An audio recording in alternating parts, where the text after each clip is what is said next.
dunyoda dahshatli voqealar sodir bo'lyapti. Kabi yopinchig'iga tegishli bo'laklar Jeffrey Epstein tomonidan uyida gilam sifatida foydalanish uchun sotib olingani ma'lum bo'ldi. Siz birinchi o'rinda ketayotgan bo'lsangiz, sizni orqangizdan kelayotgan ikkinchi o'ringa nomzodni sizga yetib olmasligi uchun nima qilishingiz kerak? Zo'r savol mana. Siz birinchi o'rinda ketyapsiz, sizdan orqada bittasi ikkinchi o'rinda kelyapti, hozir ozginadan keyin sizga yetib oladi. O'sha ikkinchi o'rindagi musobaqadoshni sizga yeta olmasligi uchun nima qilishingiz kerak? Uchinchida kelayotganni qo'llab-quvvatlaysiz. Uchinchida kelayotganni qo'llab-quvvatlasangiz, u ikkinchidagi sizga muxolif bo'lishi mumkin bo'lganga yeta olmaydi. 2 bilan 3 o'rtasida nizolashib o'tiraveradi. Epstein sistemasi shuni qilgan. Ta'lim vazirligidan ham iltimos qilib qolardim men. O'zimizni qadriyatimizga asoslangan falsafiy qarash kitoblarimizni darrov ta'lim tizimiga olib kirishimiz kerak. Eng zo'r falsafiy nuqta Imom G'azoliydan boshlanadi. Imom G'azoliyni o'qitsak, xalqimizda eng sog'lom, ziyoli avlodni yetishtira olamiz.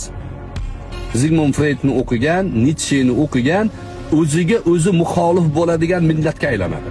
Otasiga quloq solmaydigan farzand, eriga quloq solmaydigan, ya'ni psixologiya bo'yicha, psixogenetika hammasi proyekt. Psixogenetikani o'qitishdan maqsad ayollarni erlariga isyon qildirish. Uchinchi o'rinda kelayotganlarni ikkinchi o'rindagilar bilan jandallatish, bir-biri bilan ovora qilib qo'yish. Psixogenetiklar 3-4 so'm pul uchun qilaveradi, qo'llab-quvvatlayveradi ularni. Ularga farqi yo'qki. Og'ziga kelgan gapni gapiradigan, hayoliga kelgan ishni qiladigan, ko'ngli tusagan shahvatini qondiradigan shahvatparast odam, inson, bir jamoat, hayvon guruhi, molxona tashkil qilishadi bular. Rejalari bor. Xo'p, u orolga yig'ilgan odamlar butun dunyodagi siyosat dizaynerlari. Dizaynerlar. Maduroni bir kechada borib, uydan shunday olib kelib, Amerikaga olib kelgan odamlar. Qonun, inson huquqlari. Epstein sistemasidagi ro'yxatda Xomeney yo'q ekan. Oyatulloh Xomeney yo'q ekan. Xitoy rahbari yo'q ekan. Putin yo'q ekan sistemada.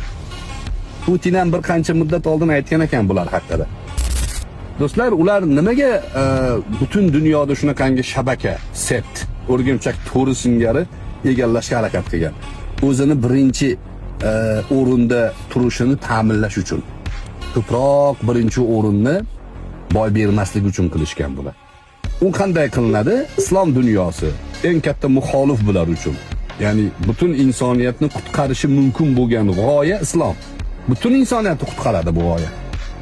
O'shaning uchun islomni ichidan buzish kerak. Islomni islom bilan yo'q qilish kerak. Men sizlarga aytgandim, esinglarda bo'lsa. Yaqinda bir kitob tarjima qildi deyapmiz biz. Nasib bo'lsa sizlarga uni taqdim qilamiz. Islomsiz dunyo degan. Graham Fullerning Islomsiz dunyo degan asari bor. O'sha asarni ilmiy, falsafiy g'oyasi islomni islom bilan cho'ktirish. Musulmonlarning ichidan Abdulloh Zufari chiqarsa, ularni qo'llab-quvvatlasa, musulmonlarning ichidan Mahmud Abdulmo'minga o'xshagan hizbiyni chiqarsa, ularni qo'llab-quvvatlasa, islomga xizmat qilyapti deb o'ylaysizmi ularni? Ha? Ular islomga xizmat qilyaptimi? Yo'q, islomni islom bilan cho'ktirish uchun proyekt bu. Musulmonlarni o'zi bilan o'zini ovora qilib qo'yishlik. Bizni ichimizdan galaboylarni, ateistlarni chiqarish, radikallarni chiqarish. Usama bin Laden ko'p sirlardan xabardor bo'lgan deyishadi shu odamni. Ba'zi o'rinlarda shu iymoniy g'ayrati jo'shib, ularga qarshi keyin urush vaziyatiga aylanib olgan deyishadi. Xiyonatga uchragan Usama bin Laden. Uni ham yo'q qilishdi. Yo'q. Nimaga? Katta sirlarni bilganim uchun. Men bitta statistika o'qidim. Bu vahshiy jinni bo'lib qoladigan darajada statistika. Turkiyada 8 yilda 100 mingta bola yo'qolgan. 8 yilda 100 mingta bola yo'qolgan. Xitoyda juda katta zilzila bo'ldi. O'sha zilzilada bolalar topilgani yo'q. Juda kam miqdorda bolalar topilgan, qolganlari yo'q. Yer tagida qolib ketdi degan fikr qolgan xolos, lekin aksar bolalar yo'q. Bolalarning qonidan satanizm degan bularda bir din bor, shaytonga ibodat qilishadi. O'sha dinda rituallar bor. Xuddi bizda namoz ibodat singari, Qurbon hayitida qo'y so'yish ibodat singari, ularni ibodatlaridan bittasi qon chiqarish. Mushugni bo'lsa ham so'yib qon chiqaradi, chaqaloqni bo'lsa ham. Puli ko'plari chaqaloqni so'yib qon chiqargan. Orolga milliard puli bo'lmagan odamni qabul qilinmagan. Orolga milliard bo'lsa, keyin qabul qilingan.